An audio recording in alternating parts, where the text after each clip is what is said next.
जब भी कभी रो एंड कॉलम की बात आती है तो आपको क्या करना है, रो को कैसे फ्रेम किया जाए कि कॉलम अपनी लिमिट्स में रहे। ये रो जो है कॉलम का एक ऐसा दोस्त है जो कि उसको अपनी लिमिट्स बताता है, ठीक है।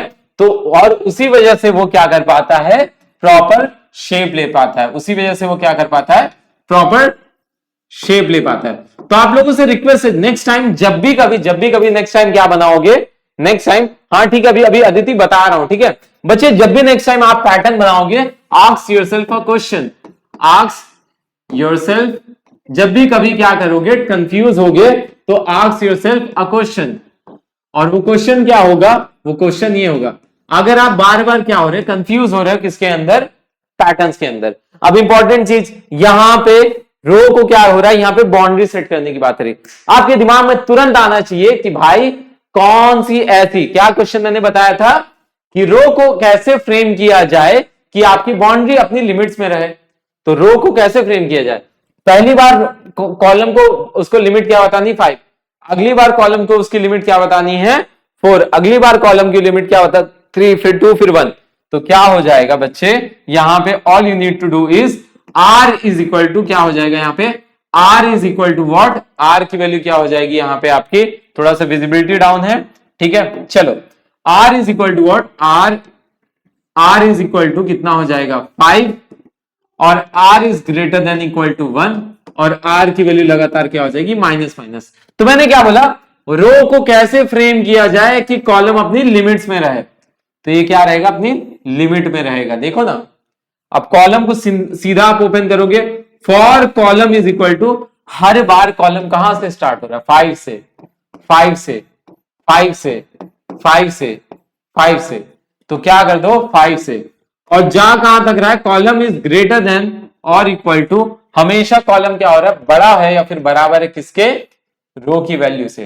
तो क्या हो जाएगा, यहां पे आर आ जाएगा, यहां पे क्या आ जाएगा, आर आ जाएगा, ठीक है, यहां पे आपका आर आ जाएगा। उसके बाद कॉलम की वैल्यू लगातार क्या हो रही, माइनस माइनस हो रही, यहां पे लगातार माइनस माइनस हो रही। होपफुली इतना अच्छे से आपको समझ में आया होगा। उसके बाद क्या करेंगे, आपको एसओपी क्या कर देना है, एसओपी यहां पे सी लगा देना है, यहां पे एसओपी सी, और लास्ट में क्या लग जाएगा, एसओपी एलएन लग जाएगा, और एक ब्रैकेट को क्लोज करेंगे।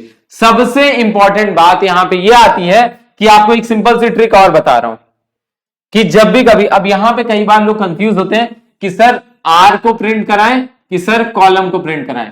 कंफ्यूजन ही कंफ्यूजन है कि सर आर को प्रिंट कराया जाए कि कॉलम को प्रिंट कराया जाए, ठीक है। देखिए सिंपल सी चीज, आर को प्रिंट कराना है कि कॉलम को प्रिंट कराना है, किसकी प्रिंटिंग करानी है, इस पे अगर आप सब क्या हो, कंफ्यूज हो, अगर इस पार्ट पे क्या हो, अगर आप कंफ्यूज हो, तो उसके लिए भी क्या है, आपका एक सोल्यूशन है।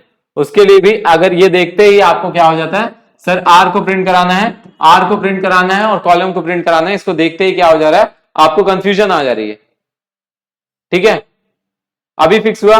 तो उस केस में आप क्या करोगे बच्चे, उस केस में, उस पर्टिकुलर केस में आपको क्या करना है, ये चीज का ध्यान देना है, रो की value throughout the pen same रहती है।